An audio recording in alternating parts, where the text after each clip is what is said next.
Namaste, Vanakkam, and a hearty good evening, dear sisters and brothers. Thank you all for joining us today. We are delighted to welcome Mr. Prakash Seshadri, a renowned CEO coach, author, and leadership expert. As founder and CEO of Sea Change Consulting, he has transformed businesses across industries while integrating management and spirituality. His best-selling book, Dharma Tales for CEOs, with a foreword by revered Daji, reflects his deep insights into ethical leadership. He has authored 13 books till date, and more are in store. He serves as secretary to revered Daji and as regional facilitator for Heartfulness in Tamil Nadu, mentoring 1,700 plus preceptors and trainers, thousands of selfless volunteers, and 540 plus functionaries. He has been meditating in our Heartfulness way since 1992 and has closely served the third guru of our movement, Chariji Maharaj, and continues to serve Revered Daji. He holds multiple roles in our movement and has pioneered several initiatives in TN, which have blossomed into pan-India opportunities. Let's warmly welcome Mr. Prakash Seshadri. Thank you so much, sir, for joining us. It's an honor to Donkey, have. donkey. Thanks, brother Leon. I hand Namaste, over. brothers and sisters. All of you love stories? Who wouldn't? After all, that's how the entertainment industry works. I will start sharing one very interesting story that will help set the base. This is based on a Zen story. Long, long ago, there was one disciple who wanted to go to a Zen master who is famous for sword fighting. Samurai who was supposed to be the best sword fighter in the world. So the disciple goes and says, I want to join you. And then the guru says that, yes, you are fine to join, but you have to go through a series of routines before I can take you as a disciple. So the person says, the disciple, the would-be disciple says, fine, I'm open, please start. With that, the guru just puts him on to some of his other disciples and says, take care of him. After that, something very curious happens. He is taken out into the dojo, as they call in Japanese, and he is asked to clean all the floors of the dojo, which is about 10,000 square feet in total, what we might call as an ashram here. And he said, just sweep the floor. He thought maybe just a one-day activity before he's going to be put on to the sword fighting and all that. It goes on for 2-3 months, and day after day, right from morning 5 o'clock till night to 10:30, 11, he is only doing nothing but sweeping of the floor. He gets very annoyed, and one day he just goes and confronts the guru and then asks him, sensei or master as they call, you have asked me to come here to learn sword fighting, but what you are doing is nothing but making me to clean the floor. What do you expect me to do with this to go and fight, use the sword? So the master smiles at him and then goes off. But something very strange starts happening from the next day.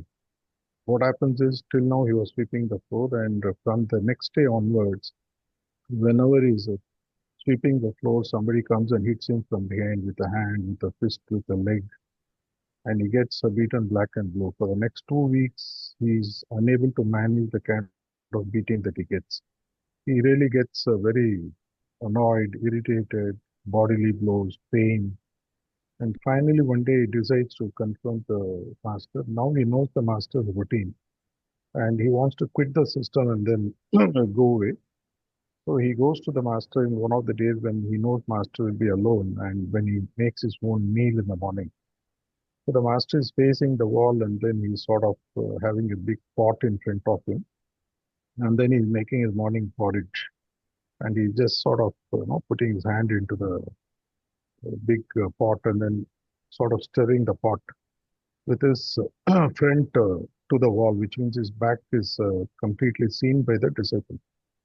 The disciple walks very, very, very slowly with a big stick, and he wants to just give him one final hit on the face and then or on the head, and then he wants to say goodbye and go. And as he comes near and then is about to hit the guru with his stick, The guru silently just puts his left hand back and then stops the blow. And then he turns back and say, this is your lesson number one.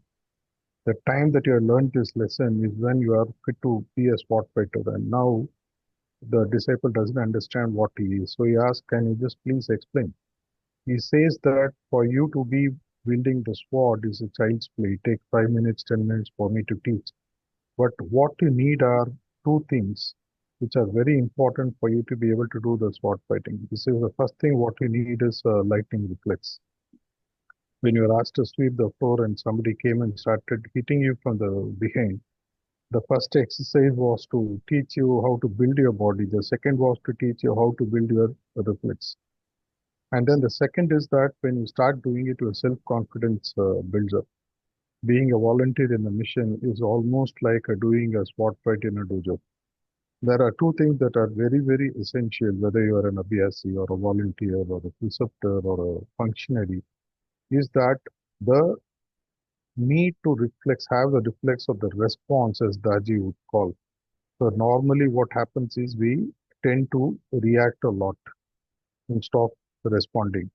Daji always says that when you are doing something with the same kind of pattern from the past, which means your consciousness hasn't expanded well enough, which means for a given situation, if somebody can tell me exactly how I would behave as I behaved from the past, whether it is getting angry or slapping someone or getting into some kind of an emotional fist of, which means that our consciousness has been expanded and we are still reacting. When you are able to respond, which means that our consciousness is continuously expanding. This is a talk that Daji gave about 3 months back in one of his travels in North India. And it connects back to the dots as to what we need to do as a BSc, specifically as a preceptor or as a functionary. Is our response mechanism changing? He gave in that talk a very simple point. Look at yourself every day at the end of the day when you do your bedtime prayer or anything else. Spend about 5 minutes ruminating over, have you changed any of your past behaviors? Have you been able to drop off any of your past behavior? Have you been able to modify and respond instead of reacting? And we all know, if you have done the heartful communication or heard many of the talks that Daji has given, you know that between the reaction, which is the stimuli, to how we actually do, a situation comes to us which is a stimuli, and to that, if we react instinctively, it comes out of a pattern, which means it is react in English etymology says that it is to play back the same set of actions which is embedded in my DNA or in my memory from the past. If I am doing that, which means that I haven't progressed in my practice or in my character formation or transformation. This is exactly what connects back to the story of the Zen master, that when I sort of made you angry by asking our disciples to hit you, your response or rather reaction was to come and hit me instead of wondering why is that the master is asking disciples to hit me from the back. The second is that when you start responding, what tends to happen is their self-confidence starts becoming better. I have seen one thing that the best functionaries, the best preceptors, their self-confidence is quite high because they believe in themselves and they also believe in the master that worked through them. So this is something, the base story on which I wanted to start and then connect a few dots back. I also wanted to share another very powerful learning that I picked up from Charji Maharaj.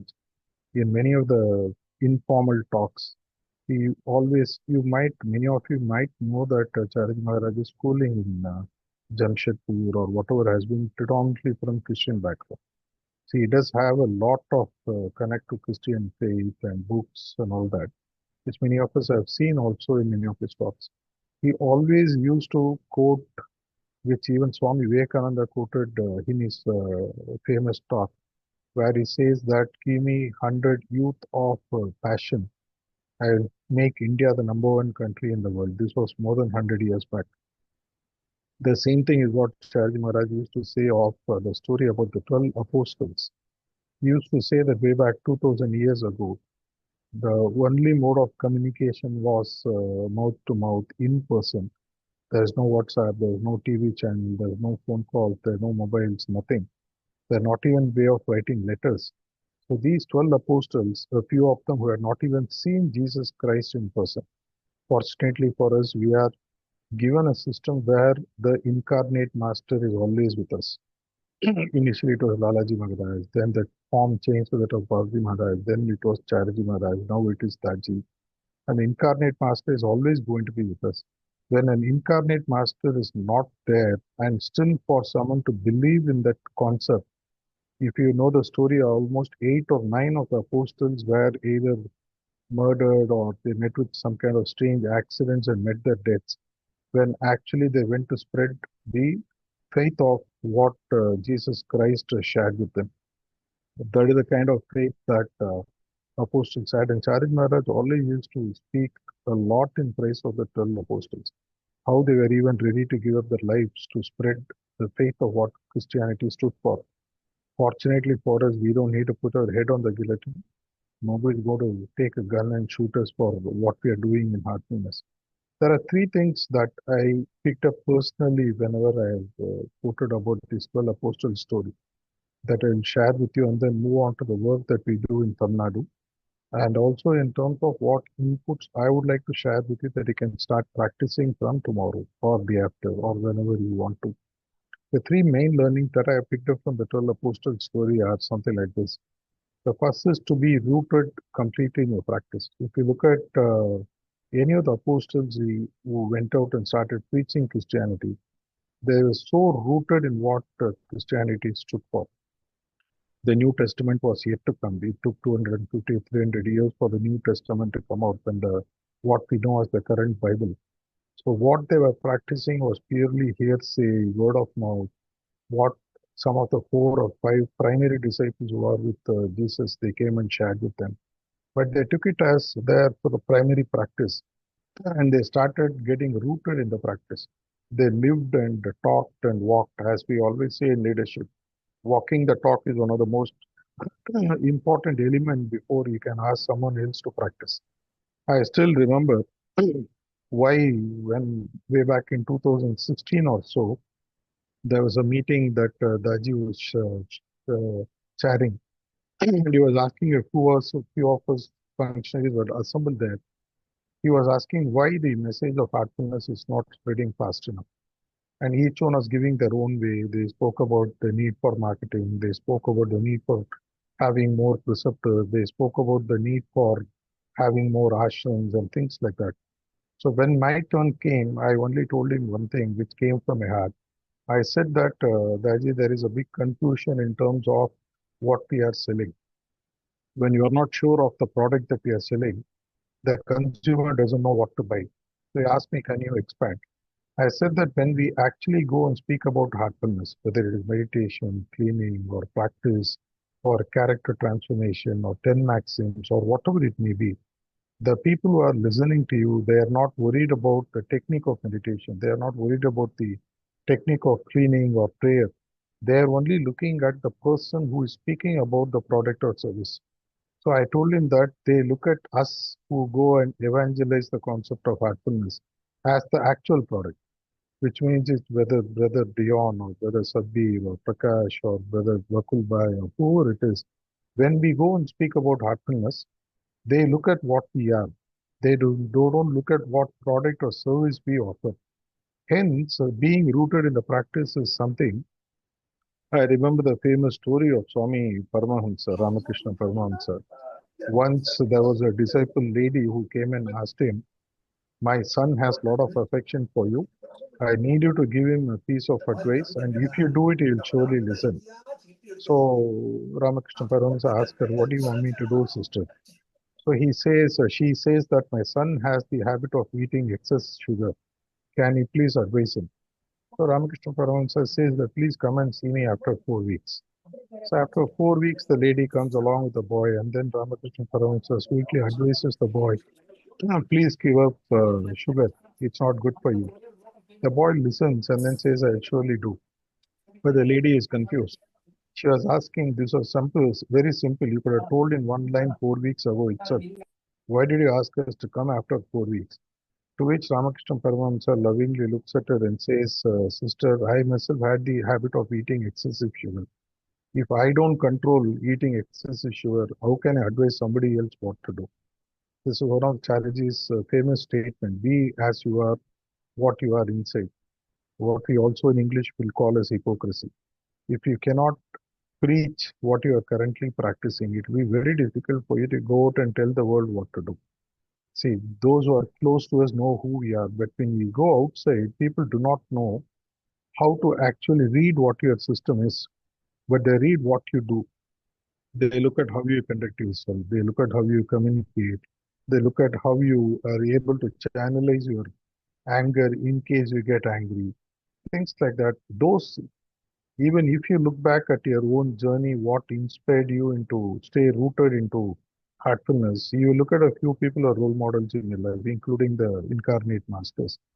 Hence, the first point that comes from the life of a coaches for me is to understand that we are the product. There is an experience that we are going to share, which is going to attract people into the system. And for that, first, we need to be rooted completely in the practice. To be completely rooted in the practice actually is not a very simple stuff. It looks easy. That's why Babaji Maharaj said that it is easy, but it is simple but not easy. For example, right from doing the morning point B meditation, starting with point B meditation, moving to the prayer, completing your sadhana before rise of the sun, going through the day in a meditative state, doing your cleaning in the evening, doing a 9 p.m. universal prayer, and then doing the point A meditation between the 9 p.m. universal prayer and to the time that you go to bed. When you go to bed, you have the ability to do your maximum 10. Daji spoke in Gurugram just a few days back. Some of you might have seen that program live. He spoke about the need for repenting for the mistakes that you did without your knowledge. Because, for example, when you do something knowingly, it's very easy to ask for forgiveness. But there are many things that we do it without knowing. For example, I might have walked across a volunteer without wishing him. And he might have done a great work that day, and he would have been expecting a line of appreciation from me. I would have never known, he would never tell me. But how do I actually repent for it? And that's where Maxim 10 comes as a play. And after doing the Maxim 10, with, as Babaji Maharaj says, with a two drop of tears, Babaji Maharaj even goes on to say, if you have to even act as if you are letting a flow of tears go, please do that. And then complete the bedtime prayer and then go to sleep. Once I did a calculation, it takes about 1 hour 45 minutes to 2 hours for us to do this practice properly. Even to be grounded in our own personal sadhana takes about 2 hours. Once jokingly, I remember I was telling Daji, even to do our sadhana takes about 2 hours. How will I have time to do my role as a preceptor, role as a functionary? He said, it's a good question. Go back and ponder over it. That's where I found some answers which I will share later. The second learning which comes from 12 apostles which I wanted to share. Learning number one was to be rooted in the practice and sharing only what you have experienced and not sharing something else. Understanding that we are the product. Point number two is, if you look at the story of the apostles, they left wherever Christ was and then started moving the whole of Europe. Some of them even took ships and went off to far off continents. One of them, it is said that Saint Thomas even came to India. In fact, he was killed and buried just a few kilometers from where Manapakam is. He was considered one of the 12 apostles. They faced the amount of adversities. Fortunately for us, we are not going to face adversities at a physical level, but we will face adversities which are more in terms of financial. May I Just request wait there, people to wait there. mute, please? Anup, can you please mute yourself?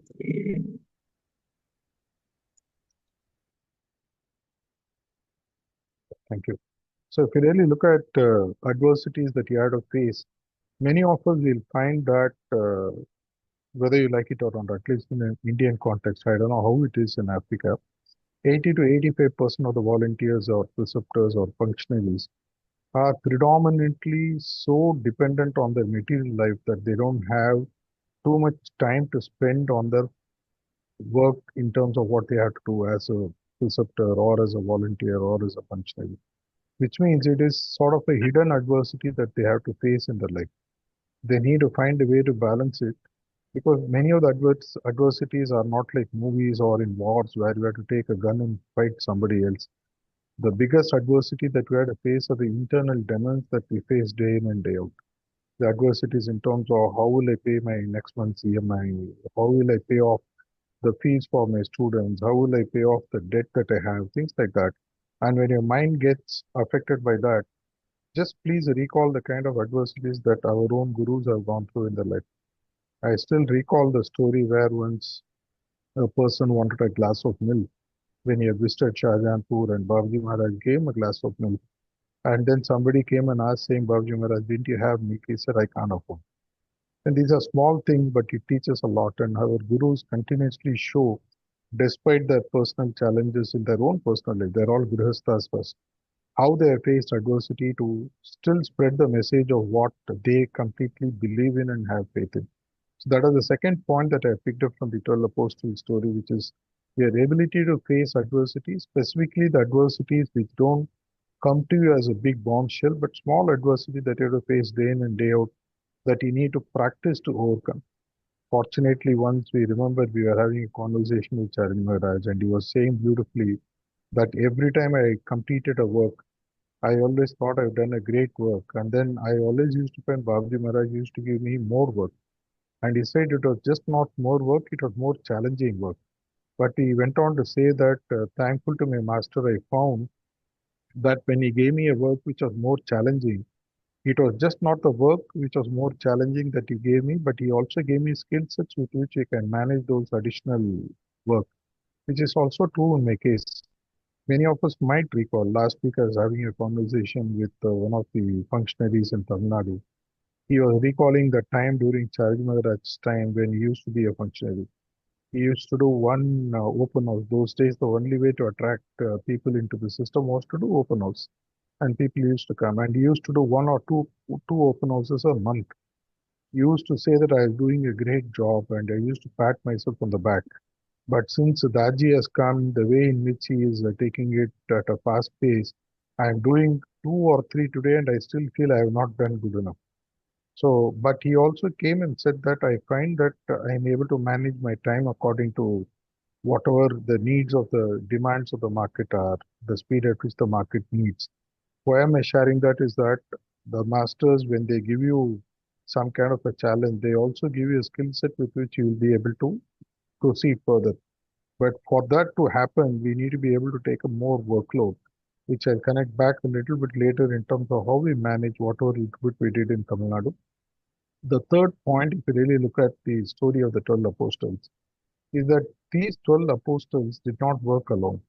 They had a lot of people, including some of the loyal kings and soldiers who backed them up, who came and traveled along with them, which means that it's always a teamwork, though there will be one or two people who are shown to the world, but it is still always a teamwork.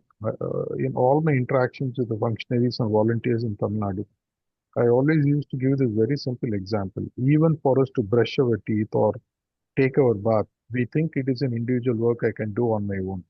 But if you really look at it, in the morning you go and have, you want to take, sort of a shower or you want to brush your teeth, and the water doesn't come because the watchman did not turn on the motor the previous night, or the towel is not there because the servant maid did not wash the towel, or the paste is not there because my spouse or somebody else forgot to buy the paste. Then we understand that even for such a simple work, teamwork is essential. The apostles, if you really go back and read their stories, you will find that they just did not go out and foolishly face the world. They also ensured that they worked towards uplifting each other, how they worked as a collective force. There are 3 points which I'll just summarize from the story of apostles and then go to the story of what we did. Not story, the fact of what we have done in Tamil Nadu. First is to be rooted in the practice.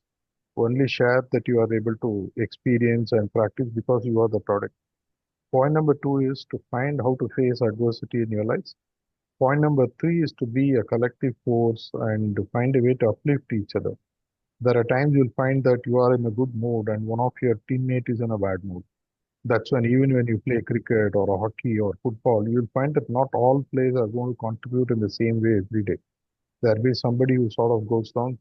At the time, others have to come and cheer them. So this is what joint families have taught us long ago in India. Now let me go back and share what we used as a model to work in Tamil Nadu and then give you some data points for you to understand how that has unfolded. You may want to make maybe a note of this acronym that I want to share. I call it as GRIP or GRIP. If you understand this acronym, this is something that you'll be able to use it in your professional life, in your personal life, and also in your life as a functionary or as a preceptor. They don't necessarily work always in sequence, but they work in tandem with each other. The G here stands for being very clear in your goals, what we call as goal clarity. Whether it is personal life, whether it is professional life, whether it's your business life, or your life as a preceptor, or as a functionary, or as a volunteer, or even as an abhyasi. Are you clear of your goals? For example, if you step out of your road and then go to the highway and ask someone, where does this road go? The first question they will ask you very clearly is that, where do you want to go? I mean, you can't tell them, how does it matter to you? Tell me where the road goes, because the road can go anywhere. If you read the book Alice in Wonderland, they say that if you don't know where you're going, keep going, the road will take you there. The famous joke. So it's always something which is a big, for me, it's sort of a mystery box. But when I interact 9 out of 10 abhyasis or volunteers or preceptors or functionaries, what they lack is goal clarity. Whatever may be the goal. For example, as a sadhak, I may have a goal of being liberated in this lifetime, or I may want to become like the living guru, or I may want to reach the 13th point, or blah blah, whatever. But be very clear what your one single goal as a sadhak is. Recently, Daji was speaking about this 6 months back when he was traveling in Tamil Nadu. He gave a beautiful example about revolving goals. He said when you're a kid, for you to join a school itself is a big goal to achieve. You join LKG or UKG, that is something very big for you to achieve. But once you join LKG or UKG, your teacher will tell you you have to clear your primary school and then go to the high school. When you come to the high school, the teacher will tell you you have to go to the plus two and then, or whatever you want to call it, undergrad in overseas, and then you need to clear these subjects. And then they say you have to do BSc, BE, whatever, whatever. And then the goal transforms into now you have to get a job. And then it transforms into you have to get married. Now it transforms into getting a kid. But if somebody had told me when I was born that at the age of 35 you're going to do this, I would have laughed himself off, or I wouldn't have been convinced ourselves. So Daji always used to say that take a goal, reach there, and as you reach there, the nature will unfold to create another goal for you. So you don't need to look at a 5 year, 10 year compass. Look at 3 months, so look at 6 months, so look at 1 year. If you are a functionary in the next 1 year or 6 months, for example, our calendar has started now, just 2 months back, January, February is over, we are in March. This is where we are very, very clear in terms of what we do in Tamil Nadu. Every year we have goals. We have a 3 year goal, we have a 1 year goal.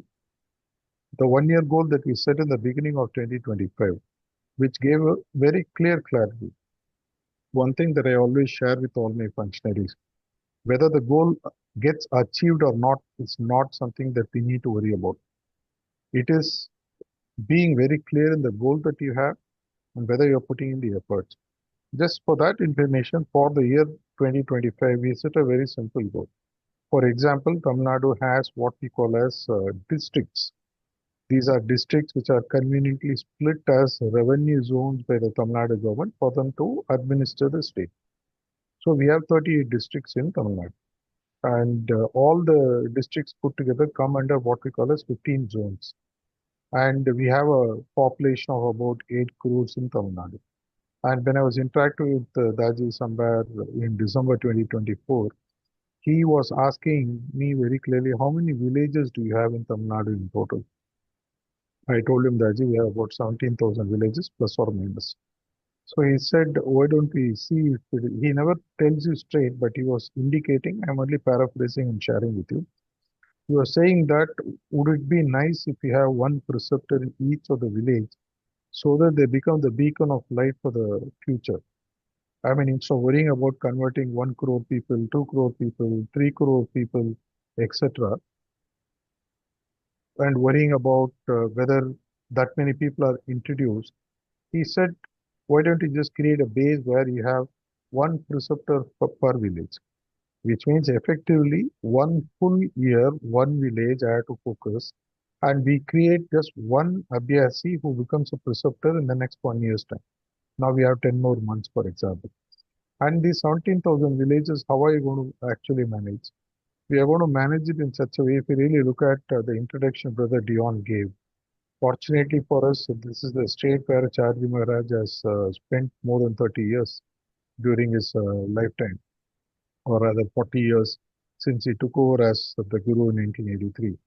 We have right now what we did, fortunately or unfortunately, is that 3 years back when I took over as the regional facilitator of Tamil Nadu, June 2022, we had about 400 preceptors or so. So I had worked proactively on that, thanks to the functionaries who have worked along with us as a team. We, as of now, have created another 1,400 preceptors extra.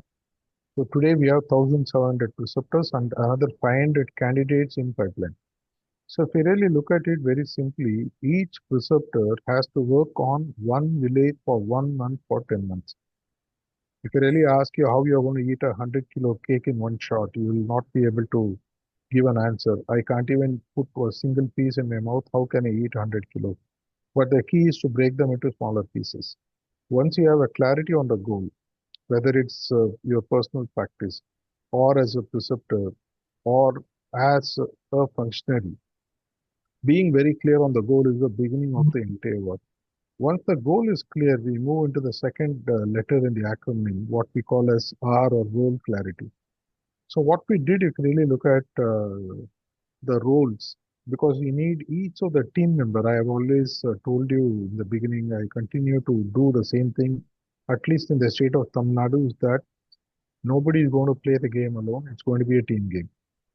Though it might look that Prakash is Tamil Nadu a regional facilitator, or this is what he is doing, but effectively speaking, there are thousands of people who are actually working.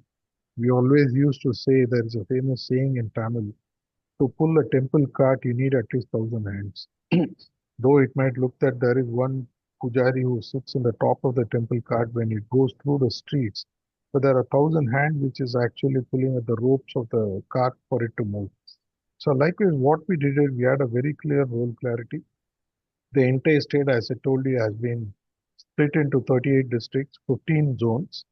And these 38 districts are further split into what we call as taluks. Taluks are like a smaller revenue map in the total scheme of things of the local state government. And we have 312 taluks. Some of the taluks have 30 villages, some of the taluks have 100 villages, some of the taluks have 10 villages like that. But these 17,000 villages are mapped to the 312 taluks in Tamil Nadu. So what we created is a very clear role clarity in terms of having a RF who handles the whole of the state as a backbone. Imagine an inverted pyramid. If a typical hierarchy in a corporate organization is when the CEO sits at the top of the pyramid, and then you have layer 1, layer 2, layer 3, layer 4, layer 5, and then people at the bottom do all the work. So when you invert the pyramid, what happens is the bottom of the pyramid goes to the top, which means on the field we have about 312 taluk coordinators, and we have 1,700 preceptors who are mapped to these taluk coordinators, and about 1,500 volunteers that we have who continue to do various connect initiatives, C Connect, We Connect, You Connect, Temple Connect, whatever connect. We have about 8 to 9 connect verticals, more and more are emerging. All these are supported by the district coordinators. Each district coordinator who handle one district in which these taluks are built will have about 5 or 6 or 7 taluks under them, mapping to the 312 taluks, 38 district coordinators. They support in turn the taluk coordinators. What will be the market demand, wherever some volunteer has to be deployed. So they plan, they execute, they work with the taluk coordinators and do. And these district coordinators are supported by the 15 zonal coordinators. So there is also a 1:6 or lesser mapping. There is this management concept that a person cannot technically handle more than 15-20 people working in his team. So what we have done effectively is that each level we kept the rule of thumb as 1:6. In some cases, it's about 1:10. So all the zonal coordinators have about 2, 3 districts under them. So they completely support the district coordinators. So my role as RF comes to managing these 15 zones. So slightly a bit of a higher number, but I juggle my time around it and manage. I work through the ZC so that I find what the ZCs need, whether it's additional preceptors, some funding from headquarters, some media coverage, some marketing promo, whatever be it which is aligned to the goal. For example, as I told you, the goal for 2025 is 17,000 villages and to create one preceptor in each of the village. You can take it as a placeholder and see how the whole thing will work for you in Africa. I'm not saying the whole thing will directly work for you, but in some way it will give you some kind of a clarity in terms of how you can start approaching the work. Because when you have a mental clarity in terms of the road ahead, because there is a famous quotation in the book by Lao Tzu, the I think the book is named The Art of War. It's a very simple book, about 90 to 100 pages. We download and read. He gives a famous quotation. He says that planning is half the battle won. And he also says that failing to plan is planning your failure. So what we have done is to very clearly map each of the village to each. In fact, we have about 3,700 pin codes. Pin code is something universal, all of you will understand. You might call it as a zip code in Africa. Each of the zip or pin code will have about 10, 15 villages mapped. So the taluk coordinator has a database in his hand. He knows very clearly which village he has to handle. We have even made a timetable in terms of week number 1. For example, you have 52 weeks in the whole year. In this 52 week number 1, which village I have to handle, who are the resources available, what I need to do, what we have to go ahead and do. And I'll come to in terms of how we handle that so that we get some ideas there. So next 52 weeks roadmap is actually made as a very simple Excel file and given to them. Whether they actually execute the plan or not is a different story. I'll come to that a bit later. So till now we have understood 2 points of the formula, what I call as the grip, which is called as the role clarity. Second is the R of the role clarity. The third point, the I, actually stands for what I speak about interpersonal skills. In the recent conclave in Basant, when the RFs of India had met, we had a conversation going around how to make preceptor candidates. One of the things I was sharing with them is that whether you make a preceptor candidate or a functionary, the primary skill that we need is our ability to manage our emotions and handle the social skills or emotions of the people around you.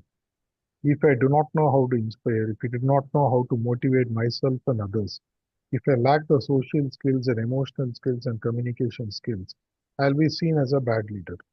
If I'm seen as a bad leader, if you, some of you who might have attended Addis's leadership program in Ghana, you would have understood the point that one of the slides that is shared, where he speaks about internal disintegration.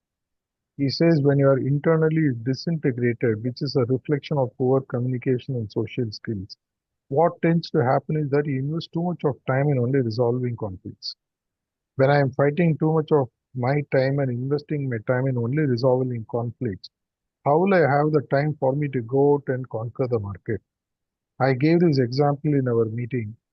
For example, the entire Indian population is about 140 crores. The active Abhyasi population is maybe 5 lakhs, 10 lakhs. You call it about 1 or 2 million. And out of that, the active functionaries are about 250, 300 at a pan-India level. If the 250 or 300 functionaries pan-India level do not have eye-to-eye contact, if I cannot digest the presence of someone else, if I cannot work seamlessly with someone else, what kind of a face would I have to go and meet 140 crore people to tell them heartfulness is the way in which the world can integrate, have peace, have happiness, and things like that. So one of the things that comes as a very strong point that I always share is, see, goal clarity and role clarity is a one-time job. You can do it on paper, somebody else can do it for you. I can do it, Sadhgir can do it, or Brother Dayan can do, somebody else can do on paper. It's purely a planning exercise. It's more an intellectual exercise. It doesn't take too much of time. The third point is where a real practice comes in. Interpersonal skills, what heartfulness stands for. whether it's heartfelt communication, building mutual trust and respect, or handling people with empathy, handling people gracefully, handling people with poise. All these are qualities that, I mean, you might, whenever I share these in many of the functionaries forum, people, the first thing that used to come and share with me is that I am just a volunteer. Why should I have so many skill sets? I used to quote what I once heard when I was in Gayatri with Charji Maharaj. Sulochana Mami, who was his wife, once was casually telling him all this was happening in Tamil. He was saying, she was telling Charji Maharaj that people don't seem to value your sitting. You should charge for each of your sittings so that people will actually value what you are giving them. First, Charji Maharaj laughed at her and then poignantly looked at her and then he said, do you know what it really means? And then Mami, whenever such a question comes, she was very sharp, she kept quiet. And Charji Maharaj then beautifully said something. Even if someone brings their entire life learning and life earning and then put the entire earning in front of me, that money is still not sufficient for the value my guru gives in that sitting. Even there he was only quoting Babaji Maharaj. He said that even that one single sitting is far, far, far more in terms of an intangible value compared to the entire financial wealth that you can build in your entire life. So imagine we as volunteers by default have grace flowing into us, through us into people. You would have read this famous quotation of Babaji Maharaj. He said, ours is the only system where a preceptor, even a good preceptor, gets to retain 20% because there is some kind of lock that lets the work that happens stay back with you, and a bad preceptor gets almost 40%. In which business will you get a 20 to 40% return on each transaction? This was Charles Maharaj's quote as well. And we will understand that being a volunteer or being a functionary is just not a part-time job. When I do it, there is some kind of a divine force which works through me. This is not something which I can say theoretically till you understand it for yourself. I have personally gone through hundreds of such transformative experiences in my life with both Charik Maharaj and Daji. Even in my recent surgery that I had about a few weeks back, which was supposed to be a very normal surgery, when the doctor started doing the surgery, apparently he found a way to make it happen far better. After the surgery, he told me, Prakash, normally only 1 in 100 cases we are able to crack this. There is some kind of a miracle that has happened where we are able to actually do something far better. I could not tell him, rather, I told him politely it's a divine work, but I understood the work of the master where he ensured that a surgery which was supposed to actually put me back by a couple of years in terms of my knee health, it happened in such a way that I literally lost nothing. That is the kind of the divine protection that we have. Can't we develop certain basic skills in terms of what we do when we interact with people? Chari Maharaj's famous quotation very often to preceptors used to be, I'll share it in Sanskrit and then I'll translate it to English for you. He used to share famously, Satyam Buryat, Priyam Buryat. If you Google, you will find it. It's a Sanskrit term. Satyam Buryat means tell the truth. But when you tell the truth, you don't have the right to hurt someone else. I can straight away take the mic and say so and so is an idiot, so and so is useless person, so and so is absolute nonsense, is wasting his time. But would it solve the issue? And then he used to say that the second line of this quotation, which is Priyam Buryat. Priyam Buryat means even if you have to tell the truth, tell it in such a way the other person at any cost will not be hurt. If you know the quotation of Babaji Maharaj and Chariji Maharaj with the Jaji rephrased it, he said it beautifully saying that love all, hurt none. That is the quotation that Daji has given based on love him who loves all, which became love all whom he loves to love all but hurt none. So interpersonal skills, our ability to communicate, our ability to maintain the social skills are very, very, very important. I can say with a lot of certainty the value of that because that's what I do it as a living. This is what I coach, this is what I teach in corporate, this is what I do for a full-time living. The last point with which I'll sort of come to a close so that I'll give some time for you to ask questions. The last point is to be very clear, is to make the whole thing process driven. P stands for a process-driven approach. Even if you look at the work of a preceptor, the entire work of a preceptor is process-driven. Every step, how to start the sitting, how to prepare yourself for the sitting, how to read the condition, how to invest the initial minutes to study the field, how to carry on with the work, what to do later, when to transmit, when to close the sitting, how to surrender back the excess transmission back. Step by step, the whole step in terms of what work you're doing as a preceptor is already given to you. If your wife has to cook or you yourself have to cook every day, but every day the dish turns out to be of a different taste, what will you tell them? When you go to a restaurant, you go to a specific restaurant because it has a specific taste. If you go to McDonald's, for example, you can predict with certainty where the counter will be, what will be the color of the interiors. All this is because there is a sense of predictability in the work that they do, and that comes from a sense of being completely process driven. Whatever you do, create what we call as a very single SOP or what we call as a very clear, standard operating procedures. If you look at the flight, the safety of the flight is the most important. Recently, I was speaking to one of the pilots who is also an ABSC. He was saying that before every flight takeoff, there are about 400 to 450 parameters they have to quickly check in less than 15 minutes for them to be very sure that the flight will take off and land properly. We get into a flight, we don't even know what happens. We just land, we get off and go. But there is somebody else who's doing that processes.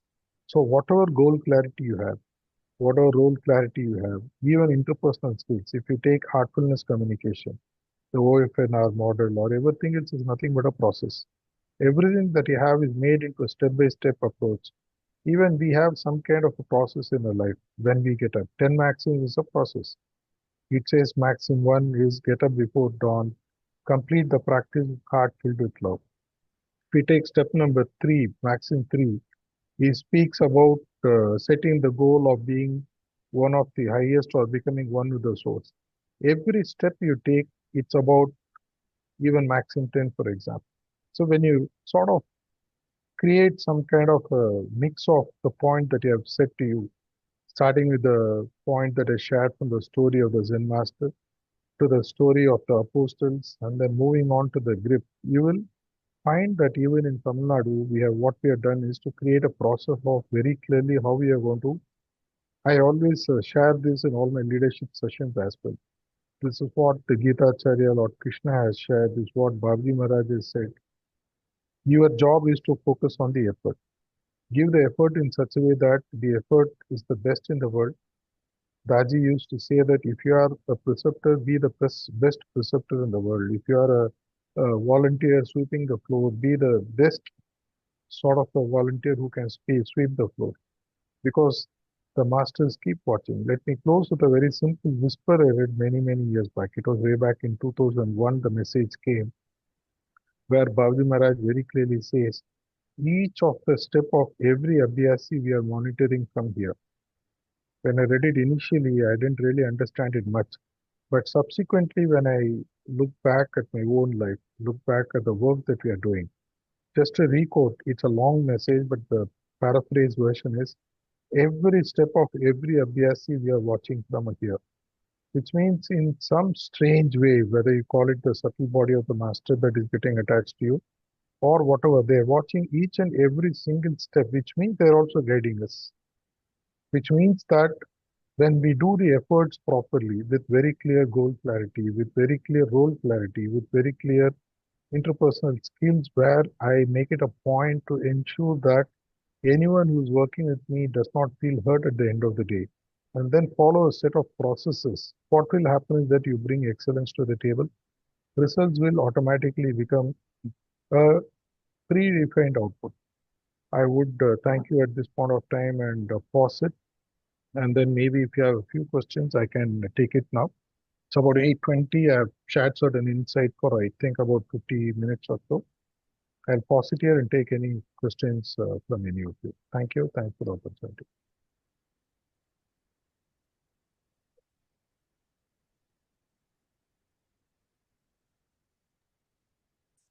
Thank you, Brother Prakash. Just from my side, I just wanted to say this that it was extremely insightful, and I thank you for the information. There's a lot to ponder over, and I think there's some real jewels for us to take forward as an organization here in South Africa. I just wanted to ask you, with regards to the learnings from the 12 apostles. I missed the third actual learning. I remember the story, but I didn't get enough time to write down The the 3 points third. that is shared are the first is to be rooted in the practice Mhm. because the practice converts as the experience that you share because you are the product. Heartfulness is not the product, you are the product. Meditation, cleaning is not the product. I am the product when I'm talking to someone.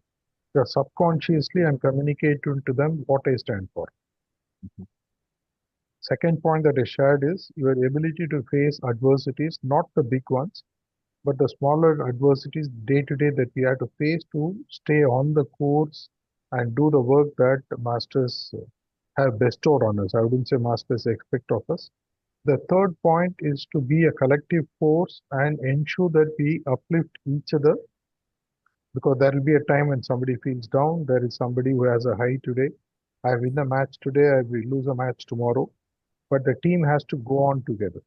I may get an opportunity to establish heartfulness in an institution or in some place in Africa. Tomorrow, somebody might shut the door. A few abhyasis may leave the system. A few preceptors may not do their work. A few functionaries might have their own personal issues, which derails them from the work temporarily. But please understand that we are a collective force. These are the 3 points that I shared from the story of the 12 apostles. I hope I Thank have you. paraphrased that for you. Yes, you have. Thank you. And I think from our perspective, if we focus on these learnings as a start and just make it the foundational, um, make it the foundation of how we operate, it would add really a lot of value going forward. And then, of course, the model that you've used also is very insightful. It gives us direction in terms of our actions so that we have clear ideas and clarity in terms of what we're trying to do and how we're going to end up doing it. So, from my side, I thank you for that. Any other participant who wants to talk or ask a question, please unmute and ask, please.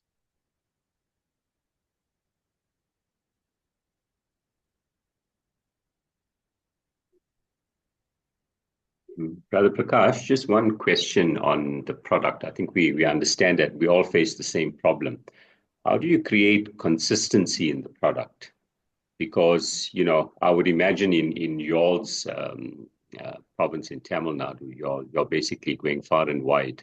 But how do you now deliver the same message, the same product to seekers and to everyone?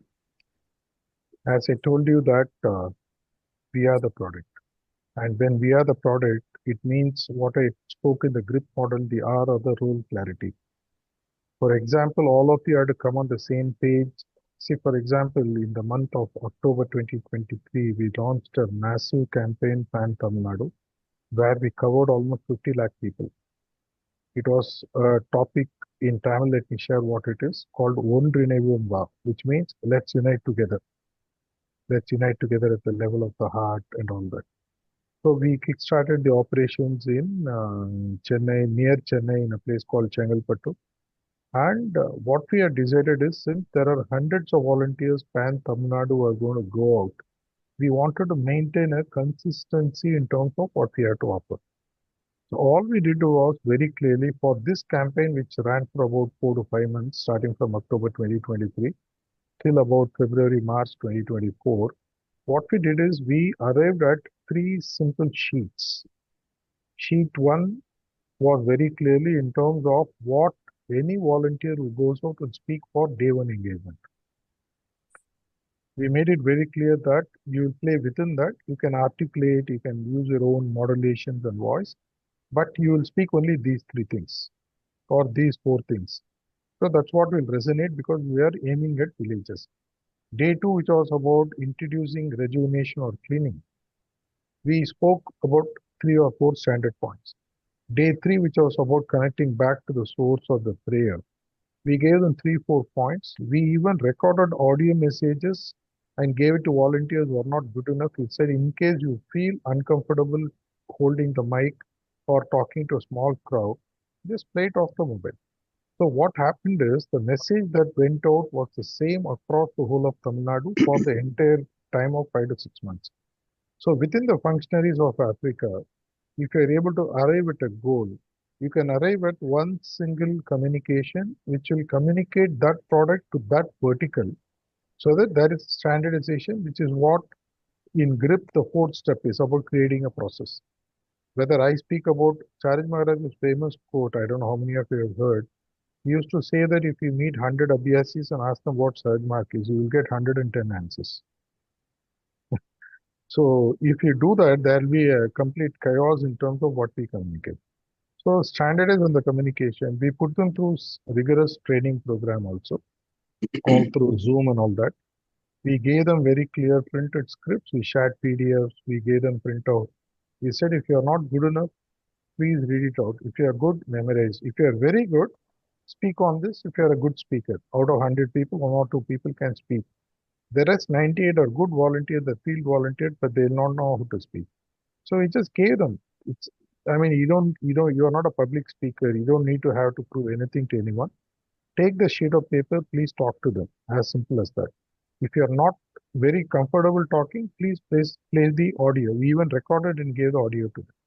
That way, what happened is we found that 80 to 85% of the people felt very comfortable going out, and it depends on the connect that you are attacking.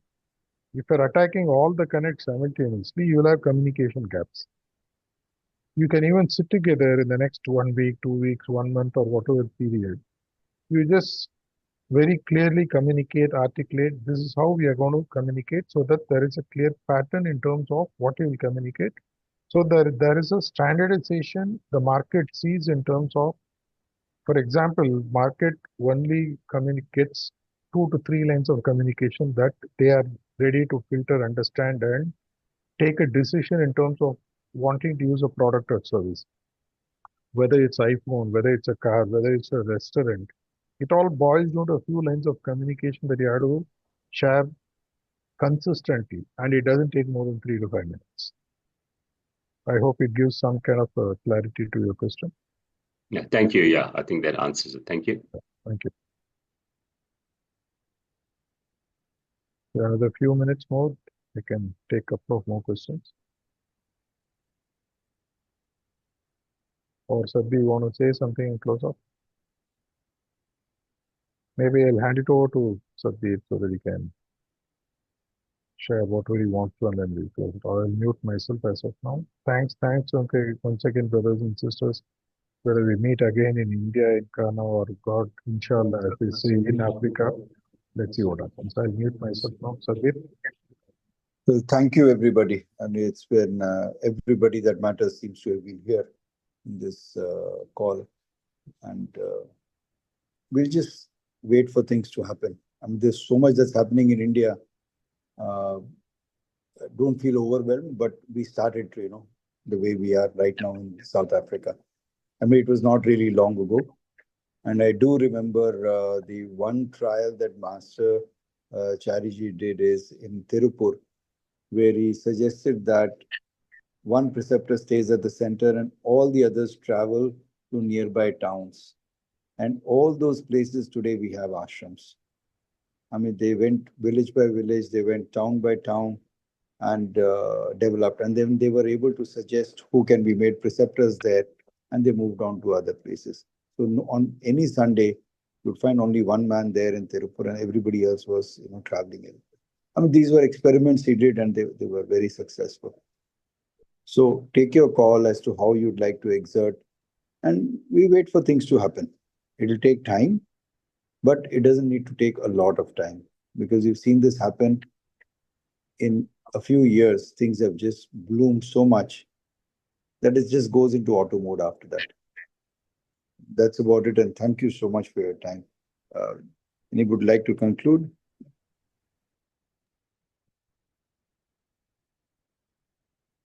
So, you want to say a word of thanks in case you have formality, or we are done? Yeah, well, I think we have already, but from my side, of course, Brother Prakash, once again, thank you so much.